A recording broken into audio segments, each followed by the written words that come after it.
जो मानक एसबीआई रे अकाउंट अच्छी से आसला खुशी खबर। एबे से मासकू मात्र 591 टंका रखी 1 लाख टंका पाइबार सुजोग पाइपर।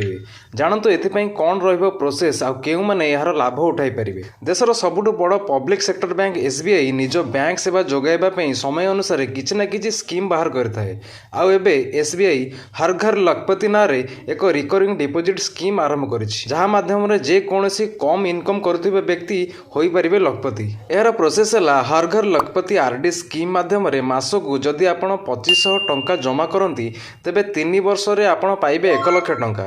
आ सबुठु कम अमाउंट माने प्रति मासरे जदि जणे व्यक्ति 591 टंका जमा करती तेबे से 10 वर्ष रे 1 लाख टंका पाई पारि। मने रखंतु जे आपण जेबेटू एसबीआई रे एही आरडी स्कीम माध्यम रे डिपोजिट स्टार्ट करिवे सेही समय रे ही भविष्यतर इंटरेस्ट रेट निर्धारित करा जायथाय। एबे जानतु एसबीआई रो एही स्कीम रे केते टंका मिलिथाय इंटरेस्ट। जदि जणे साधारण नागरिक एसबीआई रे एही डिपोजिट करे तेबे तांको 6.75% इंटरेस्ट मिलता है। आ जदि सीनियर सिटीजन माने 60 वर्षरु ऊर्ध्व वयस्क व्यक्ति एही डिपोजिट करूथांती तेबे तांको 7.25% रो सुध मिलिबो।